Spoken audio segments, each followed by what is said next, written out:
আলহামদুলিল্লাহ, আল বাহার কর্তৃক আয়োজিত আজকের মতি চ্যানেলের সম্মানিত সভাপতি ও বিচার মন্ডলী, আমার সামনে উপস্থিত আজিজ কলাবা, যুবক ভাই, বৃদ্ধ বাবারা, পর্দার অন্তরালের মা বোনেরা, সবাইকে আমার অন্তঃস্থল থেকে সালাম মোবারকবাদ জানাই। আসসালামু আলাইকুম ওয়া রাহমাতুল্লাহ।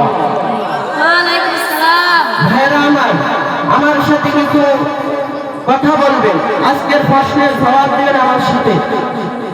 এই কোরআন পূর্ণাঙ্গ না অপূর্ণাঙ্গ?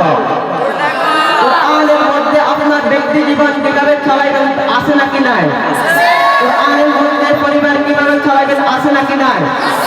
কোরআনের মধ্যে আপনার সমাজ কিভাবে চালাবেন আছে নাকি নাই? কোরআনের মধ্যে পার্লামেন্ট কিভাবে চালাবেন আছে নাকি নাই? কোরআনের মধ্যে রাষ্ট্র কিভাবে চালাবেন আছে নাকি নাই? ভাইরা আমার প্রশ্নের উত্তর দাও।